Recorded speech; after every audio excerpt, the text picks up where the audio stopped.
can we talk about how nice the stone looks? Yeah, as well, all the temples, when we go back home in India, they're carved out of marble. Because there's a design aspect to it. Not everybody goes directly to a designer to have them figure out their space.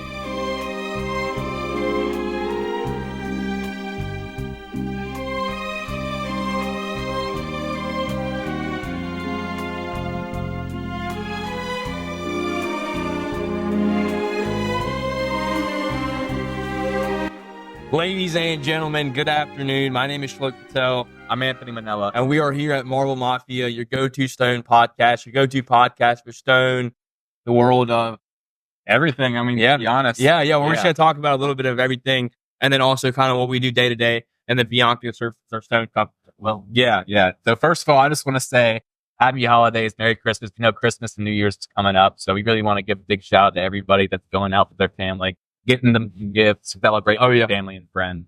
Always great. 100%. Gifts wise, Anthony, what have you been getting your girlfriend? So, I mean, I don't really want to. Oh, okay. I see. Okay. She might be watching this. Yeah. Gotta keep it low key. Probably will be watching. Do you have any ideas for what you're getting? Definitely. I think, having like one main gift and then having a bunch of smaller gifts around that. Yeah. Like a bunch of stocking stuffers and then having one main gift is definitely a way to go. Yeah. But transitioning from that, we can talk about the marble industry, the stone industry, the quartz industry, kind of see what's going on there. Anthony, do we have any new news for that?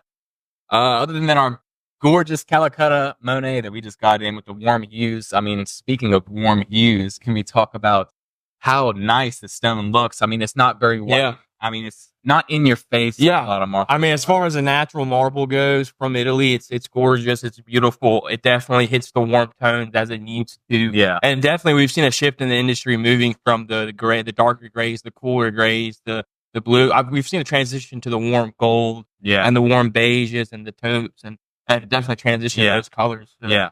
So I know this is off topic with the stone, but I really just want to hold a conversation with you and give some people about. Yeah. 100%. Yeah.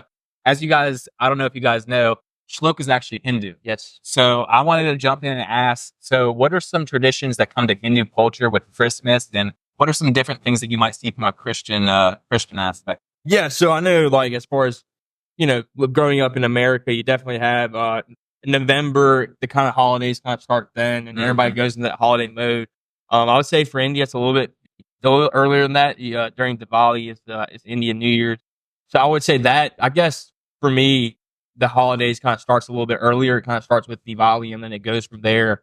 But since I grew up in America, I definitely enjoyed Christmas, Thanksgiving, Halloween, exactly. Definitely, enjoy those times of the year, and we cherish it for sure. And that's something that we enjoy with our clients as well. We have the Christmas party. We're going to a family friend's Christmas party for his company later today. So definitely love enjoying to go. Going to those events and showing support. Yeah, for sure. Spending time with friends and family is very important. Yeah, definitely. But other than that, Anthony, what has made you, because you kind of have a 20-year-old and a 21-year-old in the stone distribution industry, what has made you want to join the industry per se? I mean, for the industry, I always grew up, which it might sound crazy. I know a lot of guys might have the same similarity. I don't know why. It's a big thing in guys. But I always loved finding rock. And it might sound crazy, and it might sound a little weird, but I used to, when I was young, I had a rock tumbler. 100%, And I had a rock tumbler, and I always used to put quartz in there and tumble it up and 100% rocks. So I think that was always a big niche for me when I was a really young kid. And I mean, this is the perfect industry. I mean, it's high-end marble, high-end quartzite. Quartz, just about everything when it comes to rock, and it's the highest, the high end. Yeah, we sell the creme de la creme, the nicest. Exactly. 100%. For me, it was kind of similar. It was architecture. I was big into architecture, the way the buildings are built, the way that it was history as well. Kind of how we've used a marble since history has been around. I mean, this is a material. This is an architectural surface that has been used since the beginning of construction. Yeah. If you look at Greece, if you look at Italy. Or even India. If you look at India as well, all the temples, when we go back home in India, they're carved out of marble. Yeah. The entire temple is there. I'm sure there's a little bit of wood, and then other materials, but the main structure, the main architectural structure is Indian with marble. So yeah. That's what are some I don't know, Other than work. Yeah. Work. What are some hobbies that you're kind of getting into? Maybe some Yeah. ideas. I mean, so for right now, definitely been very focused into work and kind of just, Oh yeah. we're in our early 20s, so definitely, doing as much as we can, work wise and putting forth the effort that we can. But hobbies, I would say, enjoy a little golf day. Oh yeah. A little day on the range. Yeah. Never, little fun evening activity or morning activity if it's a Saturday. Yeah, of course. And of golf, speaking of golf, Treeloke is, I think we had a podcast episode with Treeloke on there. We did. But that's Schloke's younger brother, if you guys don't know. I'm actually giving him some game on golf right now. Yeah. Just because Treeloke, they just got into golf, and if you're a golfer, you know that starting out is a rough period. You got to find a swing that works for you. And I'm really trying to help him out, trying to give him a little chip and 100%. A new putter. He's looking to get a new putter for Christmas. Yeah. A new wedge as well, I believe. If I'm not mistaken. But okay, let's talk about kind of what you've been doing, Anthony. What are like one or a couple jobs that you want to talk about? Atlanta Golf Social was a big job. Oh You brought that deal to the company. You closed that deal. And it was a good deal. It was an enjoyable deal to work. We met, the owner of the company and had a good experience with him. So if you want to talk a little bit about that. So I can talk about from first to end. Go for it. For the whole story. So what happened was I found this job. It's called the Atlanta Golf and Social. Shout out to the owner. I don't want to drop any names, but great guy. He came by to the shop and picked out a stone. But I saw the designer that was on the project, and they actually spec'd a very expensive stone that we had. Yeah, ridiculously high. Yeah. So we're talking about one of the highest end stone distributors there are. They had been specified, their soapstone had been specified for a bar. Yeah. Now, if that's their first pick, that's their first pick. We always kind of just like to come in and maybe we do this for a living, right? We know how the materials are made, how they're manufactured. We manufacture the materials. We know from the pouring process to the installation, as far as what quality it needs to be in the quality control. We know it. So, having that deep knowledge and having that vertical integration, we can come in and say, hey, this might not be a good option. Why don't you look into this? Yeah. Because it was a bar top, we recommended them quartz because, the only time where I'll say quartz is not a good option is when heat, residential or commercial heat, kitchens is a factor. And this is a bar top. So it wasn't a factor. Exactly. And so for that reason, I was like, guys, I think I recommend the quartz. Yeah. I think it's something that you guys should look into. Not just for durability and the architectural surface itself, but really because price point as well. Yeah, they had one of the highest end distributors, and again, they sell good stone. But one, I don't think that the stone they had selected was the best. It wasn't the best option. It wasn't the best option. I mean, I don't want to say that, but it wasn't. The quartz, it was pretty much the best option in this. When it comes to price and also durability. Yeah. So. But they actually had, like you said, a super expensive soapstone. And I actually emailed the designer on the project and I said, hey, we have a soapstone and it's a different kind of soapstone, look the exact same, but it has a lot better of a price point. So I had to bring in there, show her a sample, show her pictures, and I actually showed her. So I actually tried to get her on that soapstone first. Yeah. And then because that's what she wanted. Exactly. Yeah. Because she specced soapstone. So I figured I might as well show her this. Yeah. Because she's the one that specified it. Exactly. So if that's what she wants to use, then, yeah. So I tried to get her on that. And then I actually told her, if you guys are using dark gray, we have a dark gray quartz as well. Yeah. So I told her that this dark gray quartz, I told her all the benefits that come behind it instead of using soapstone for a bar. And it's got 3% glass. Exactly. Instead of the resin. The Castillo gray, if you guys don't know, it's beautiful quartz that we have. And that's she ended up. That's fine. Yeah, she uses it as a VE option because it's such a better price. And like I said, quartz over soapstone. I mean, it's pretty non-negotiable. Yeah, I would. I mean, so for that specific, that's a commercial property. Yeah. And you're gonna have a lot of high traffic. As far as something like the Atlanta Golf and Social goes. Yeah. There's gonna be a lot of in and out. And there's also going to be clients sitting on the bar lounge having a drink. So for that, high density application or high volume, I could say, quartz was definitely the best for sure. Because soapstone will ding, it'll bend, it'll dent, it has it it has its It's own natural unique, stone. yeah, it Yeah, has it's its own, brittle. it has its own unique Yeah. characteristics. But that's also why people love it. Yeah. Again, like the scratches, the dings, the texture it gives, that's also an alluring reason why people choose to use it in a residential setting. In a commercial setting, haven't really seen it, which is why also I think that's kind of why they went with the quartz, is because affordability and also the reason itself. So that's a little bit about that. Yeah, that was pretty cool to get our stone into more of like a niche that we have for golf. Yeah, 100%. Yeah, The owner loves the golf. Yeah, this is actually his second location that he's opened. Yeah, and we're getting an invitation to the grand opening. I'm very excited to go. Yeah, I am super excited to go, and kind of I love. A big thing that I love about this industry is that we get to see, or not even get to see, we are a part of the block, the manufacture. We're a part of the raw material, and we get to see the transformation of the raw material to the final, to the final countertop, essentially. So getting to see that firsthand, and getting it to see, at a grand opening where there's going to be tons of people seeing it, and it being utilized. I love it, and I love that part of the industry. Yeah. And that's why we do what we do. We really enjoy it. Another thing I want to tack on to is, I didn't think this would be as big as an issue it is. We're just going to talk about it. Yeah. Our age. So, we've had a couple, big companies bring that up. I mean, we have, again, we're the youngest guys on the team. But our age range for the team, it varies extensively. I mean, we've got installers, fabricators, sales guys everyone's older than us. Yeah. But again, I don't see age as an issue. I mean, I've spent years in the industry, at least in the backhand, and now working the front end. We spent years in it, perfecting our craft and taking time. The guys that have been fabricating for years. Yeah. They've been installing for years. Our sales guys that have been vetted, they've been doing this for years. And we've been doing it for years. We've had years in the industry. But now we've, started our own company. We're the faces. So I understand where, I understand. I mean, we're 21, you're 20. I understand. But as far as that goes, our quality really sells itself. The quality and the customer service. I would say so I love, this is a different brand and a different, industry altogether, but I really love how Chick-fil-A is set up. I love that their customer service is always on point. I love that their food is always on point. If you ever have any issues, again, it's that whole process is so seamless, and that's really what we try to perfect here.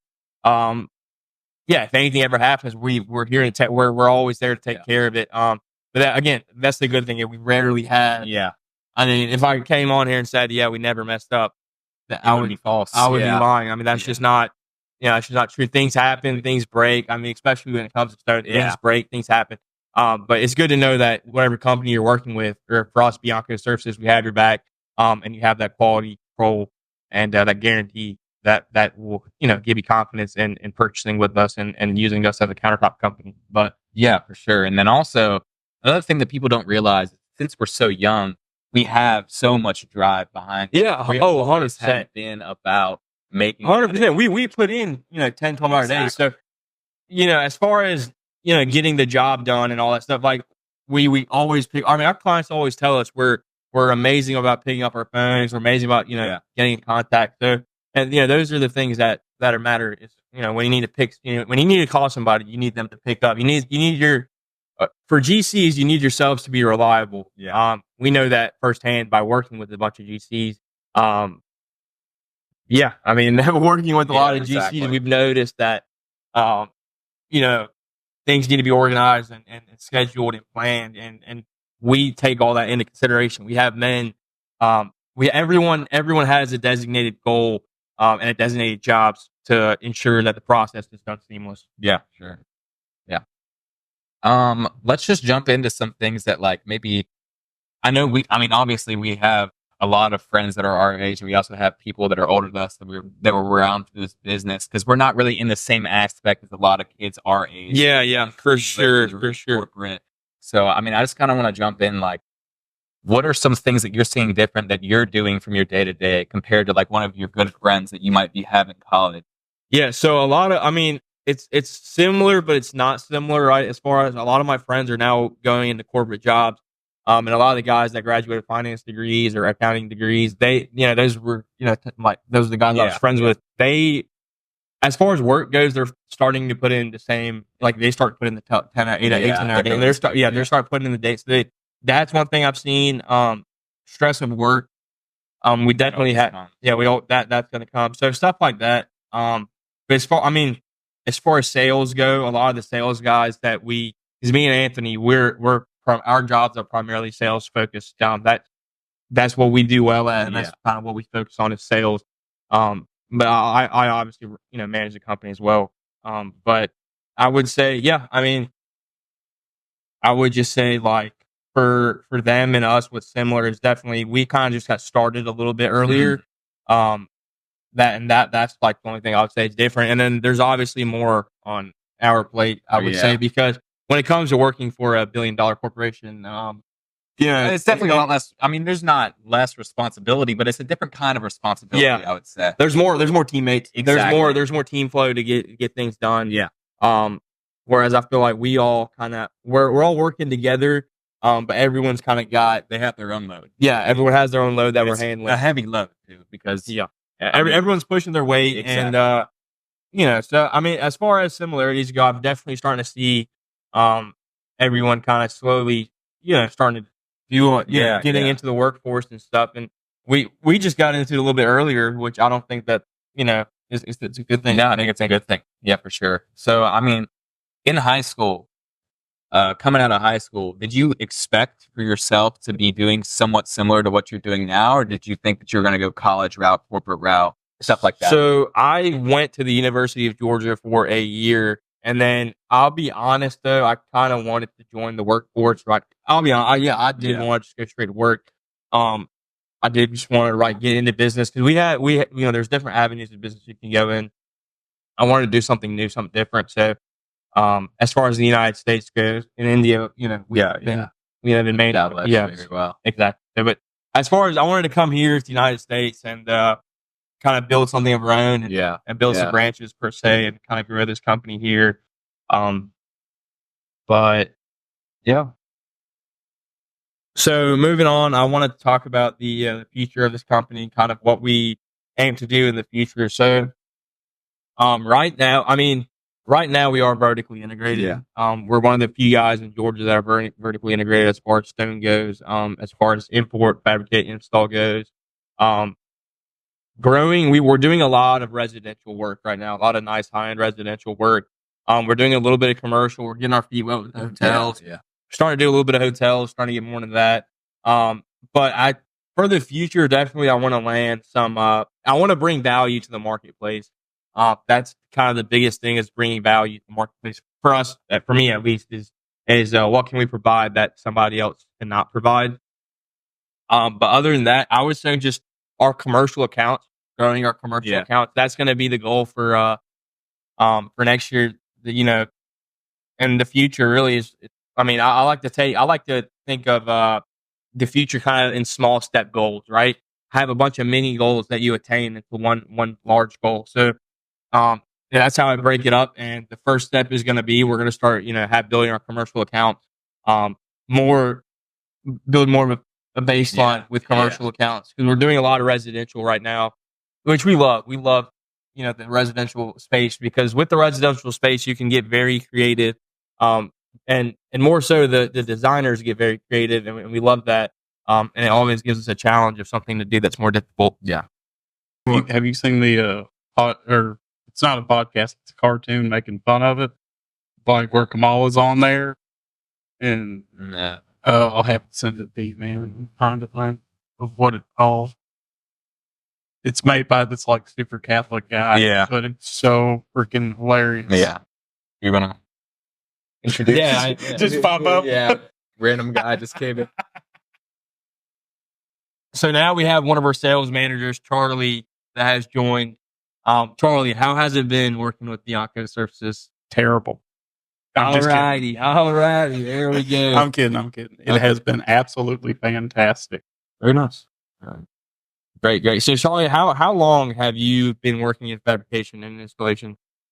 At least 9 years. I do believe I'll be going on 10 years Okay, so almost a decade of experience. So Charlie, we brought in basically to run all of our fabrication and installation and streamline that process for our clients.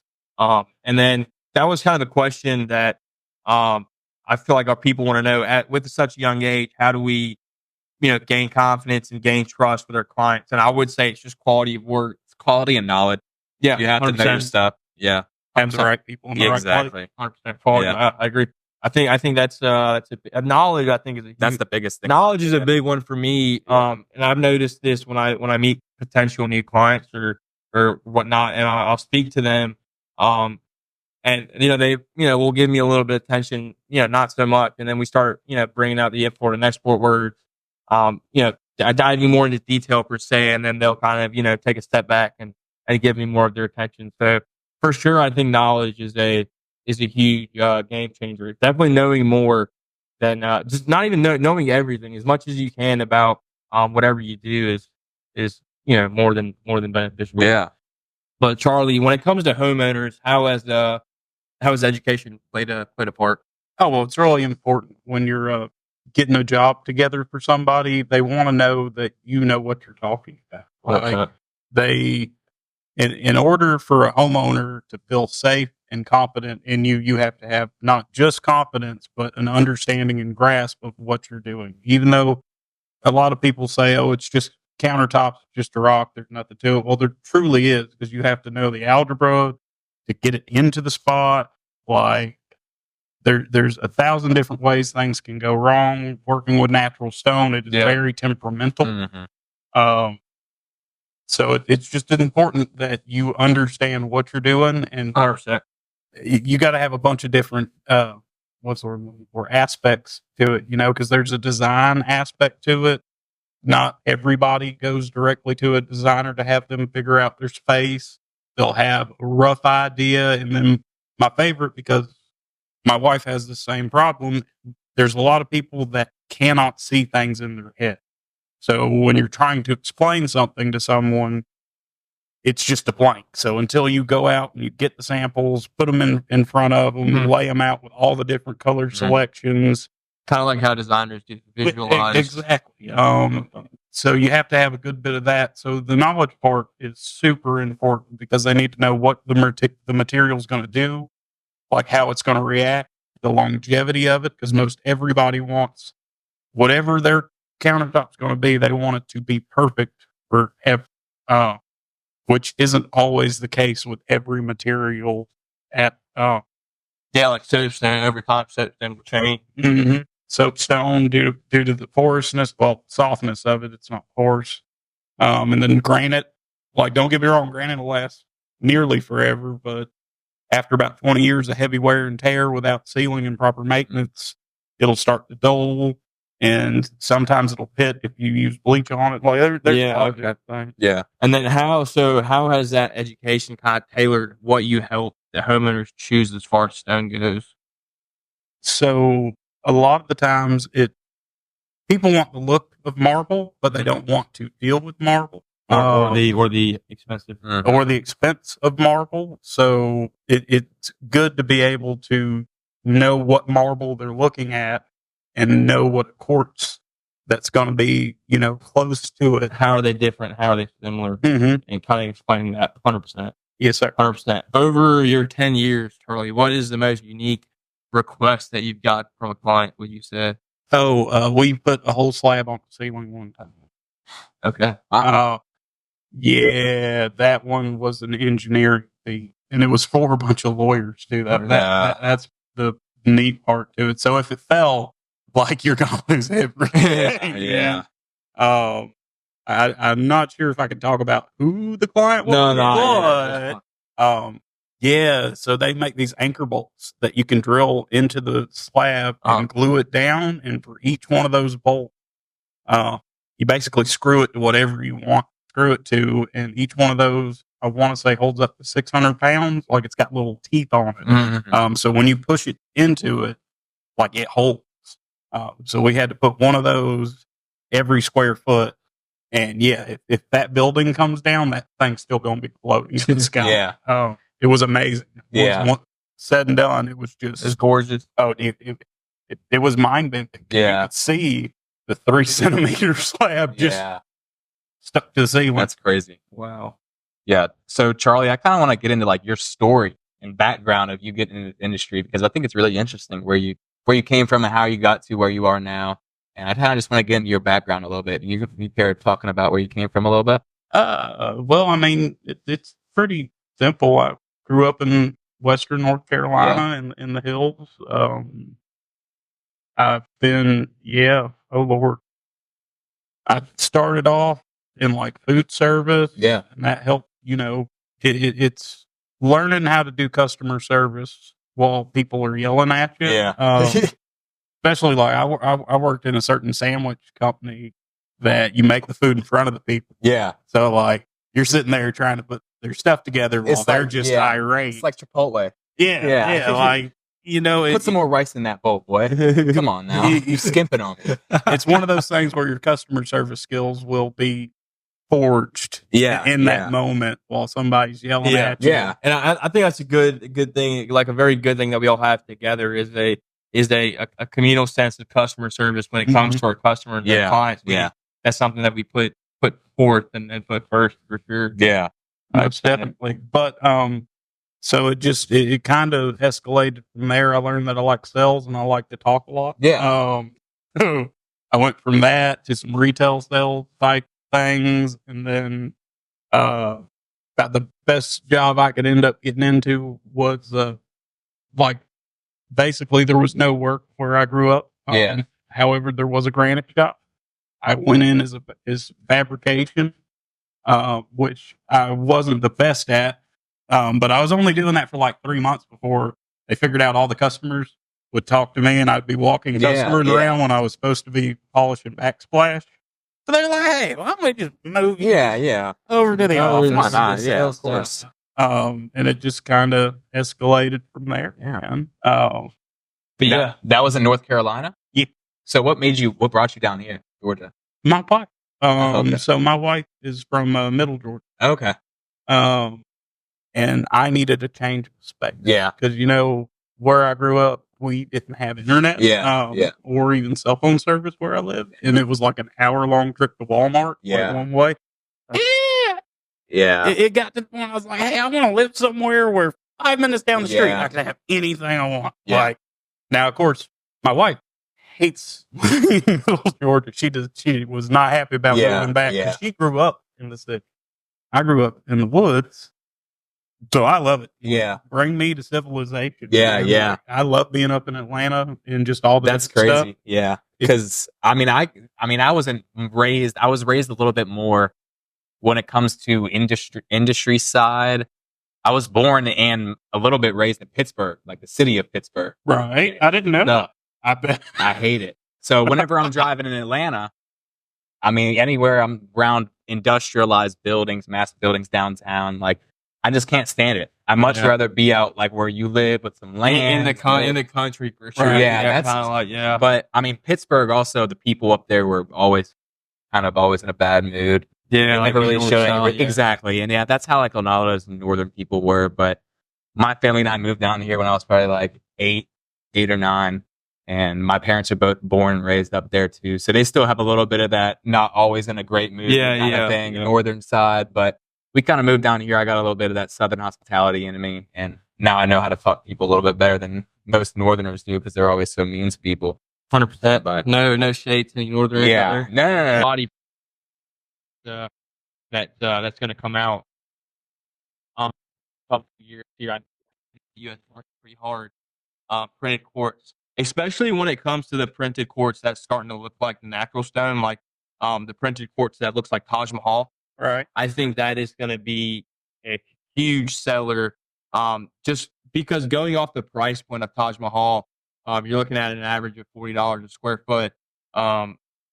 We'll see we'll see what the pricing is for the printed. We need to go overseas and definitely talk to the entities at the factory. But yeah, all this printed quartz is coming out and it's looking very similar to natural stone. So very excited to see how that's going to affect I really want to see how that affects the high end quartzite market because I know that's what they're going after, right? So first, with quartz, the guys were going to mimic natural stone, natural marble. You're correct. Yeah, natural marble is what they're going to mimic. So all the quartz looks like, it's made to look like marble. Now you have the same thing for quartzite. I've seen Taj Mahal. I've actually also seen the Da Vinci that's sitting outside. Yeah. So we've got a couple slabs of Da Vinci from Brazil here at our Stonecrest office, but at a competitor's overseas, it was similar. It wasn't, they're still, I would say, a couple of years away as far as it being perfected goes. But an attempt at a full body printed, Brazilian Da Vinci quartzite. That was something pretty, but to stay competitive, I'd say you definitely, one thing is pricing, right? Pricing and quality are always the two main things. You have some clients that don't care about price at all, but the job has to be done perfectly. There are clients like that. And then there's also clients that want the cheapest of the cheap and they don't care how it's done. They don't care how it's done. I would say the commercial market is a little bit more like that when it comes to the cookie cutter housing and whatnot. But that's just the industry. So you have that. So to stay competitive, you have to, I always like to think, I like to offer more. What can we do different? What can we offer more? So in a sense of what can we offer more to both sides of the spectrum, right? You have that super high end and then you have the commercial. It's like, where can we bring benefit to both aspects? Because when it comes to the high end, most of the times price is not going to be where you're going to be winning. It's really got to be the quality of your work. Like we have Anthony, what do you say? A whole block Calcutta Monet. Yeah. Now, the clients that buy Calcutta Monet are not interested in price. They don't care for price. They just want it done perfectly, and they don't want any headache. Yep. So there's both those spectrums, and we just have to make sure that we're staying on top of both. Yeah. But to stay competitive, I think what really has propelled us in 2 years is really just being vertically integrated. I mean, that's something that we have that 10%, if not less than 10% of the stone guys in Georgia, brings to the table. Yeah. So, and then I got another thing on that. And also another thing that we've seen throughout the years of the industry is the different niches that bring into the market. Oh my, there's so many. If you have a niche that was back and it was super popular 6 months ago and it completely changed from today, you have to be up to date on that. Yeah, the trends change. Yeah. The trends change for sure. Like, when quartz was big, or like 5 years ago, maybe, when quartz was the big vein was, that was it. Yeah. The quartz with the fat vein, that was it. Like, if you're getting countertops done, that is it. What do you say? That's correct, Charlie? Oh, I would agree wholeheartedly. Yeah, I was laughing at something else. Yeah, that's what you want. Yeah, But, definitely. but now we moved to thinner veins. I would say. No, without a doubt, man. Yeah. They want the little pencil. Yeah, pencil vein, they call them. Yeah. Like we're doing so, like, as far as bang for buck goes, right, and bringing value to the marketplace. That's kind of what one thing that we've done is, for the same price as a Carrera quartz, we're selling the Leary Gray. Yeah, we're basically giving our clients a Calcutta for the price of a Carrera. Mm-hmm. So again, staying on top of the marketplace trends. We're doing these specific things to help out our clients, and that's why they trust us, and that's why they choose to use us. Is having options like that where we can say, hey, we can offer you this, so can everyone else, but we import our own stone. So why don't we give you this for the same price? Yeah, that's like, I would say, one of the biggest reasons. Yeah, that's how we stay competitive. Is that's how we stay competitive? Is we're direct to factory. Yeah, I mean, you're getting factory pricing essentially. Yeah, I mean, because you look at all the distributors, you have what 300 just in Georgia. You got fabricators. You got 300 fabricators and you got 30 distributors. And that's so much competition. But if you go ahead and get vertically integrated like we are now, it wipes out 90% of the competition. Also, we're cutting out a huge middleman. Yeah. I mean, the distributor is going to tack on, his fee as well. Yeah. So we're cutting out an essential part of the distribution system. Yeah. Making it all in house. So, being set up like that, having that structure is what allows these GCs that are working on these large hotel projects, they want to work with us. Why? Because we have this backing. Yeah, we've got this vertical integration. You kind of have one company in house doing it all. Yeah. Mm-hmm. Charlie, how do you handle high demand periods without sacrificing quality? So when we're talking about when it gets before Thanksgiving, because that's kind of when it gets really busy, is that everybody wants to redo their kitchens before everybody's coming over for the holidays. How do you maintain the quality? Which I can answer this as well. We maintain the quality is by not rushing anything, by not speeding anything. That's one of the biggest things, right? You measure twice, you cut once. And that's the rule in the industry. One step at a time. But again, we're vertically integrated. We've got the ability to take on, that amount of work, that scope of work. We have the availability to take it on. So that's why, that's why sacrificing quality is not. Oh yeah, if you just slap the chop and throw it in there, you're going to end up with terrible quality. Yeah. It's taking that step back, looking at what you're actually doing, and one step at a time. It doesn't make us slow, but at the same point, quality is the most important thing. Like, that's the name of the game. You want something that's going to have longevity for the rest of your life versus the house's life. So yeah, you have to be concise with what you're doing. You can't just rush through it and end up. Yeah, you got countertops, but they're way out of square and all slapped together. Like we're doing these $15,000 kitchens, in South Georgia. The quality of work has to be there. You can charge $15,000, you can charge whatever you want, but the quality of work has to be there. Yep. And that's one of the biggest things for us is if it's going to get done right. Yes, sir. If we're going to do it, it's going to get done right. So that's something that we stick by. And it's one of our core principles here at the Alpine Services. So that and communication. Yeah, we have a fantastic thing. Yeah, I agree. And communications is we stay on top of that. There's never a situation where you can't get in touch with one of us. Yeah, like that. That's just not. It's not possible. It's not. You're gonna have one of us always available. So that's very nice. Yeah. But Anthony, what's your favorite material as far as stone goes and why? So I have two options. Are you talking about specific color? Specific color. Specific color, stone color. I'm not going to lie, dude. I really, really like that Da Vinci that we have outside. Okay, That's probably my favorite. That Da Vinci. Yep. What about you, Charlie? Gorgeous. My favorite color? Well, it'd probably be really any kind of onyx. I really like that stuff, but it's so brittle. Yeah. Super brittle. Yeah. I would say for me, I really like white and purple or viola. Yeah, that'd be. I really like my favorite marble ever is lilac from Turkey. That's my my favorite marble.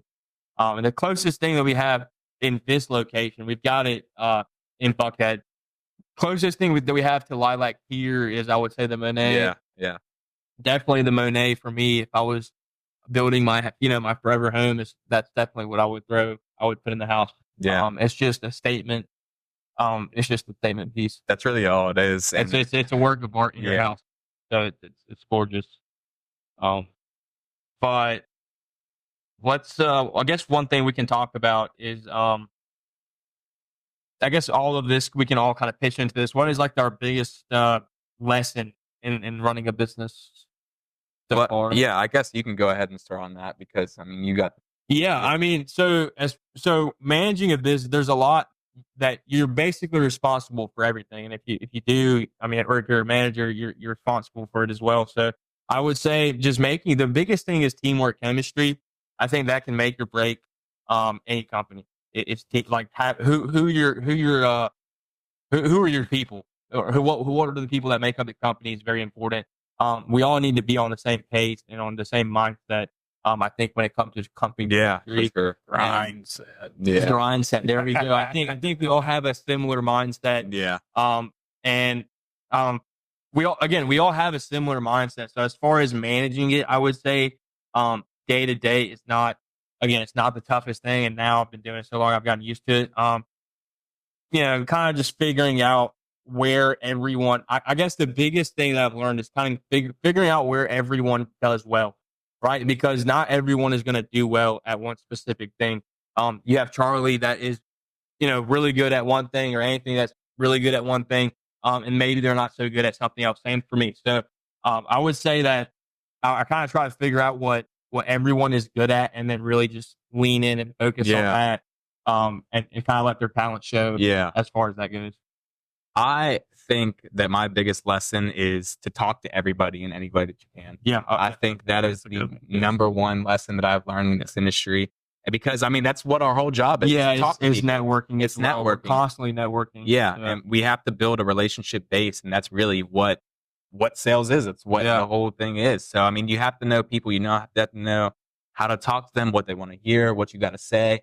I mean, that's really the biggest thing that I've learned, and I've always been good with social cues and speaking and stuff like that, but I think this is a different kind of speaking. This is for business purpose. It's got some more weight to it. Exactly. It means like whatever you're saying, whenever we're speaking in front of people, it's people are listening. It's got some weight to it. Exactly. You got to make sure what you're saying is credible. Yeah. And you got to be on top of the game. Yeah. And I mean, I know a lot of people, they're not very social people. Yeah. I mean, I grew up social, but I didn't like going out of my way to talk to people. Yeah. But after me being in this for as long as I have, I realized that's what you got to do. You got to talk to people even though you don't want to. Yeah, I know. That's the big thing. I mean, you got to show up. You got to talk to people. And that's really the biggest lesson that I've learned just working here.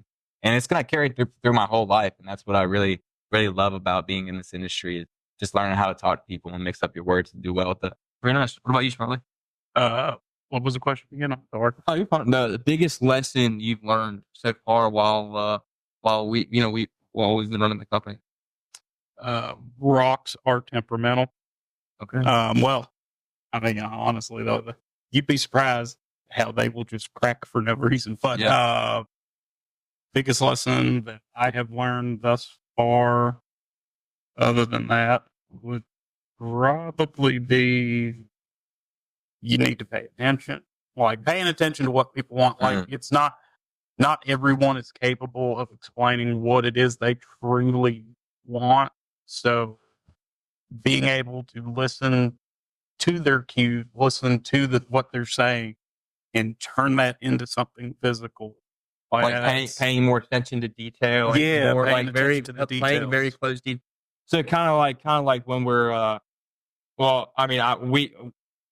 me, when I work with designers, kind of like that, kind of listening to everything they're saying, understanding exactly what they want, and carrying on. See their vision. I think kind of like that.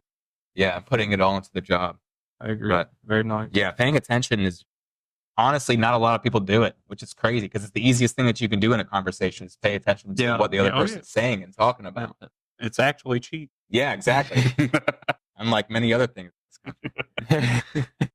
Another thing we want to talk about is sustainability and recycling and that type of stuff. So as far as the natural stone goes, it can all be recycled because it's a natural stone. Yeah, just throw it in the yard. Yep. It's a rock.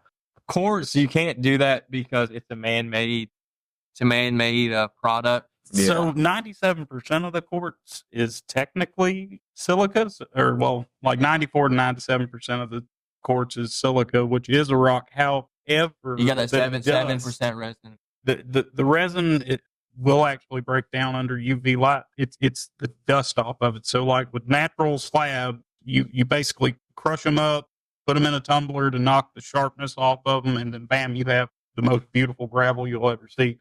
You can't really do that with quartz because the dust off of it is a carcinogenic. Yeah. So if you put it in anywhere where like a machine might grind it and throw that dust into the air, that puts people at risk for silicosis. Yeah. Now, I'm sure that there are some ways that people recycle it. I'm not privy to it. I was going to say the way we recycle it is remnants. And that's a way that. Oh yeah.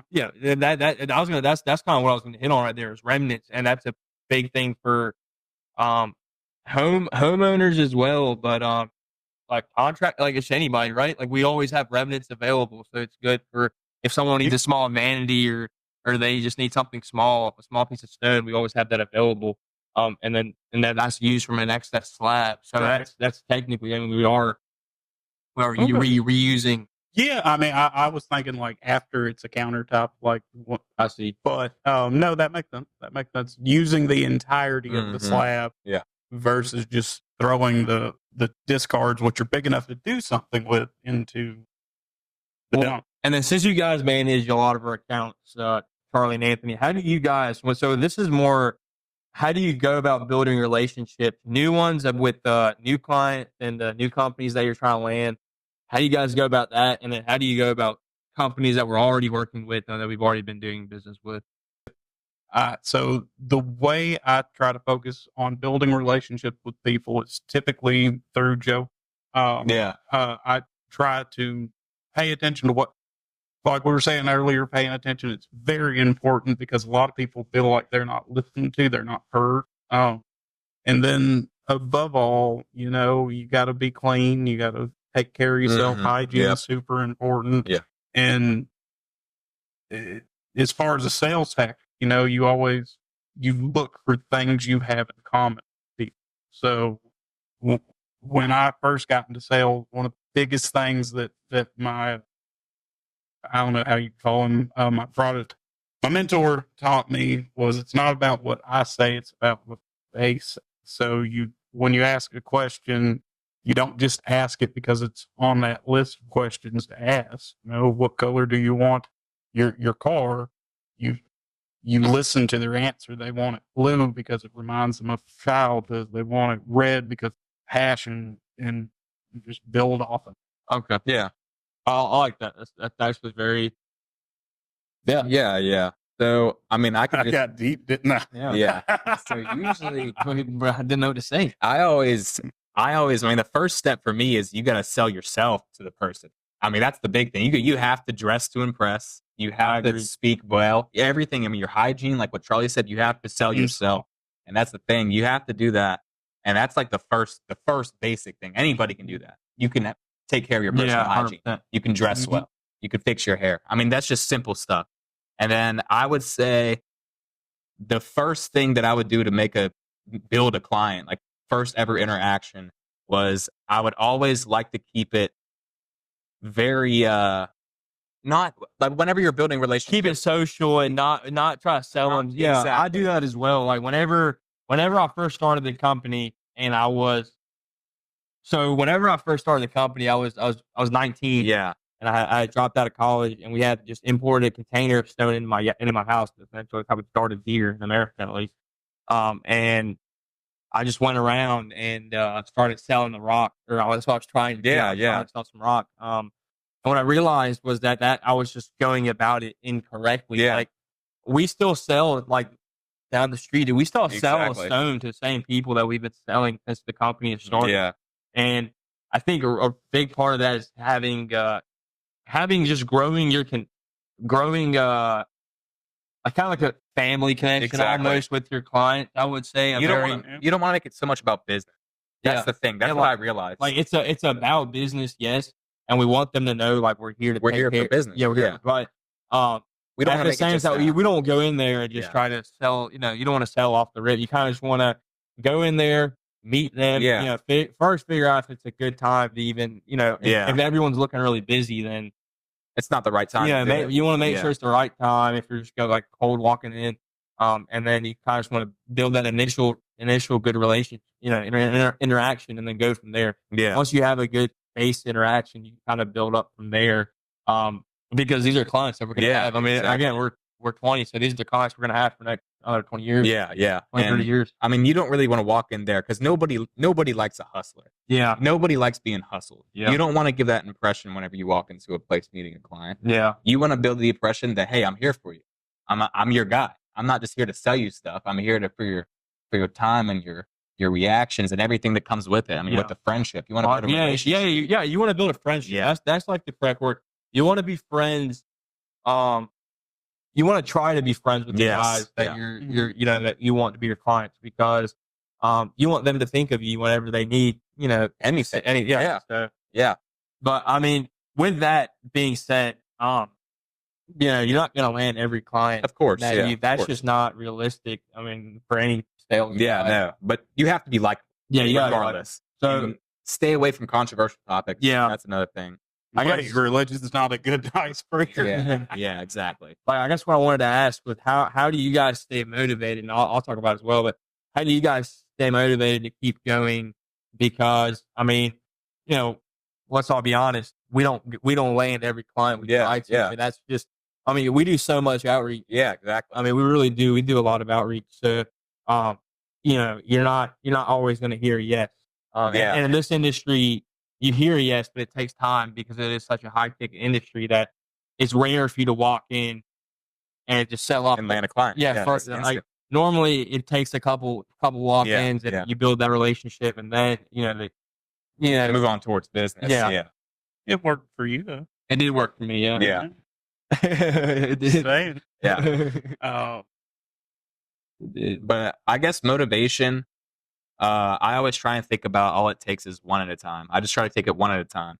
Because you're not going to go out there, like you said, you're not going to hit and land every single client. Yeah, I mean, one of the bigger distributors, a sales rep for one of the bigger distributors, he, I guess you could call him an acquaintance, a buddy. He sells about $4 million a year. When we first got started last year, he was telling us, and this is if you're getting started, well, but in general as well, you know, it's good to be focused on the home runs, but you really want to make sure you're hitting your singles and doubles. Yeah. You want to make sure you're hitting your singles and doubles to just, you know, get that rotation going. Yeah. You want to have your singles and doubles to always have that rotation, and then you always want to have your home runs as well. So it's good. You don't always just want to be focused on home runs, big project. Like those are important and they're fun. Trust me, they're fun to work on. But you know, small projects are important and they're fun as well. Yeah, for sure. So, but for motivation though, I like to think of the company itself. Yeah. I like to think this is our child. Yeah. That's kind of so I'm going to do whatever I can to feed my child. So that's really my motivation, I guess. That's a good way to put it. Charlie. What keeps you motivated? I mean, Charlie's got a lot of children. My child. She's children, so that's what keeps my 5 kids. What keeps me motivated? I just have to stay busy, man. My motivation comes from a place of not just the fact I have to be a provider. Like I've chosen that as my way of life for my kids. Something that truly keeps me motivated is I really like building companies. I really like watching them grow and turn into something. And that's main motivation is definitely my children and my wife. But even still, when I do land that big sale, it's a hit of adrenaline to the dome, man. When you work with a client and you take this simple idea and grow it into something off of just pieces of rock and color swatches, and then it all comes together and it's just beautiful. And the customer, I love it. You have just because your kitchen is the heart of the house. Like that's where you spend most of your time. That's where you invite your guests over. Y'all have a living room. There's a TV, but typically you're all in the kitchen eating stuff. And just that mentality, that thought that, for the next 10, 20 years, I'm going to have played that role. It's part of making that kitchen beautiful, making that bathroom beautiful. It just it speaks to me on a different. And what you said you get a rush. Oh, that's God, perfect. It's a great way of saying it, because whenever you get everybody satisfied at the job and you do your job very well, it's very satisfying. It's so satisfying. It's one of those satisfying feelings ever. Yeah. And when you get it feels like adrenaline is hitting you. Like you just feel great. Agreed. That's kind of what I was hitting on before I came onto the podcast. Really, I was talking about how I love the most important thing I love about the industry is how we just basically take these raw slabs of stone or even blocks, if you will, and you get to see the transformation of a block into the countertop of somebody's house. It makes this line of work very enjoyable. Yeah, I will say, being able to do the kitchens we do is very it's very enjoyable. Yeah. It makes coming to work very I mean, we have our ups and downs for sure, but generally it's fun to come into work. For sure. That's what I'm trying to say. Yeah. It's very it's enjoyable. Yeah. And then also just hearing kind of especially with these designers, they'll have random, like not random, but they have these crazy ideas they want to do. And it's just fun hearing it all out and then seeing if it's even possible. Like the other day, we had someone that wanted to do was it cornhole? Yeah, like a Cornhole board Yeah. out of marble because they had seen it somewhere, and I was like, yeah, we can do it, but like It's gonna, you're there's gonna some need things like behind it. like 5 guys to move it Yeah. around. Like you're gonna is it really need worth it for cornhole? yeah, like Yeah. once that piece of stone is there, I mean it's there. there until we move it. Yeah, like, exactly. 5 guys, but yeah, I mean, hearing all these crazy ideas and seeing definitely what's possible, what's not possible. Can we use this material for an outdoor application, or all these different applications and stuff makes the industry very enjoyable to Yeah. work with, especially all the different people we work with. I Oh think, yeah, too. yeah. And all the events we do, it's just very Yeah. doing the presentations. Yeah, It's all exactly. we enjoy it. And having a good having those good relationships is what makes it all worth it. Yeah, at the end of the exactly. day. That's what we look forward to. And Yeah. that's very rewarding for us. And that's basically our motivation, to be honest, is the relationships that we get out of this. Honestly, yeah, I really enjoy honest. our clients. Yeah. Love dealing with them. Yeah, They're all great people. We've always been very satisfied with them. They've always been very satisfied with us. It's very mutual. yeah, 100%. And then also, another thing that I personally enjoy about the industry is getting to buy direct from the manufacturer. Yeah. That's something that most companies, the 90% of fabricators in Georgia don't do.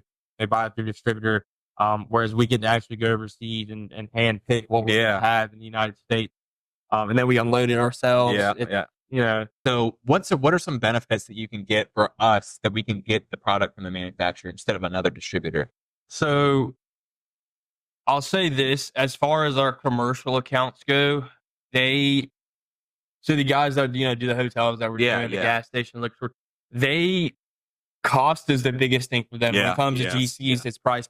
Sure. For them, it's price. I would say when you get a Calcutta quartz at the price of a Carrera, the guys they're gonna go for it. Yeah. It's just it's value. We're giving them more value for their price point. But on the residential side, I would say options. Yeah, that's what I was going to say. Like, I was gonna say variations. options because let's say for a Carrera Court, you've got a couple options. Well, at Bianco, we're importing everything from the manufacturer. Yeah. You've got, 8 different Calcutta colors that you can choose from. And again, price as well. There's no distributor. So one, I mean, pricing is a huge one. 2 is cut the size. Yeah. Is a huge thing, like for the hotels That's as true, well. Yeah. The manufacturing plants overseas, we have CNC machine conveyors. So all the hotels, that's how they're done. We don't cut those it's already prefabricated. It comes in a container and our guys will install them. Yeah. That's how containers go. But yeah, I mean, I would say you just, you basically have kind of the positioning of a factory behind you. Yeah. I mean, that's the best way I can put it is you have the price point of a factory behind you. Yeah. Bang for buck. As far as commercial goes, it's a big thing for them. They enjoy what we bring to the table. Yeah. For sure, as far as the different colors go, and at which price points. Yeah. But yeah, that's what I would say. Really, it's price points and colors. 2 main things that are very important in the industry. A lower price point and then more options. Yeah, arguably the most important 2 things in this industry, to be honest. Yeah. So that's really a big option that we bring to the table. And another thing is there's less than 10 companies in Georgia that are set up. Yeah. Like how we are. Yeah, exactly. And that goes back to that competition that we have as well. Yep. And we don't just go in Georgia; we'll go anywhere. Any and everywhere. Yep. We have a couple hotels that we're in the process of working on right now that are in Missouri. Yes, Missouri. Yeah. So, that's as far as the hotels we can do in any state. Yeah. We have the factory. So Exactly. It's a simple process. So can with that manufacturing also help with the transportation of the slab? Yeah. I mean, so if you guys need containers and you're somewhere like North Dakota, South Dakota, you're kind of far away from a distributor, what we can do is we can get you guys a container. We can mix in 4, 5, 6, whatever colors you want. We can mix it in. I would say don't go over 4 or 5 colors because at that point you're not getting very many color, like very many slabs per color, if that makes sense. But yeah, I would say that's always an option if you're far away. And then we can also unload the container for you and send you the slabs via flatbed. So we there's just a lot we can we can offer. As far as custom colors is what we can do. If there's like, let's say that there is a specific color that you want to recreate, or you want a quartz stone with a specific color and you want that color only directly to you guys, for it to be your exclusive color, we can do that as well. OEM from the factory. So yeah, that's sick. You know, there's definitely, you know, like let's say if a big home builder wanted to come in for various floor plan and say, hey, you know, we've got 500 houses, we want to have a specific color. Yeah, that's doable. So, and at not a crazy cost. Yeah, exactly. So truly custom. Yeah. With size, with color, just about everything. I mean, it's customizable, and it comes to a lot better of a price that you would get it from anywhere else. Yeah, honestly, price is a huge thing. Price is probably the biggest thing. Having the vertical integration, it affects prices dramatically. Yeah. And that's important on the commercial side. Yeah. When you're talking about, you know, 300 units, 400 units, it definitely sparks that up. Yeah. So, but yeah. So, and then we're gonna wrap up the podcast, and we'll have a second one for you guys in the future. And this is our first professional one. We've got a couple ones up. And then we'll just kind of bust out one more question for ended with the podcast. Yeah. But yeah, I guess we can kind of talk about education is a big one for us, educating our clients, kind of. Definitely. So one thing I'll say is before I like to explain every type of stone and its uses and where it's most suited, where it's most beneficially suited. I like to go over that with the client as far as whatever options they have, because most people say, hey, I want a quartz, or hey, I want this, but they really don't know the pros and cons behind it. The pros and cons, or even sometimes what it is. They'll think a quartz is a marble, or a marble is a quartz. Yeah. You know, that happens. For us, it doesn't happen because we're in the industry every day. We do this day to day, you know, all day, every day. So we know, but you know, your average homeowner may not know, and that's okay. That's why we're here. You know, we want to educate you guys and give you an experience of knowledge as well before, you know, we go on to the selection stage and whatnot. Yeah. And there's a lot of misinformation about there is, stuff especially on Google. Oh my God. Good. Like, if you want to know something about stone, honestly, feel free to call us. Yeah. We'll give you a 10-minute call and probably be able to give you more accurate information than Google. For sure. Definitely. But if you guys have any other questions, feel free to leave them in the comments. We'll review them and we'll go over them. If you guys want to be in the podcast, feel free, drop it down in the comments or email us if you're a designer, fabricator, you're a manufacturer, builder, builder, influencer. Feel free to come join. But we're gonna be signing out. Thank you guys for watching. We appreciate your time. And if you have any questions or concerns, please drop them in the comments. Of course. Thank you guys. Take care.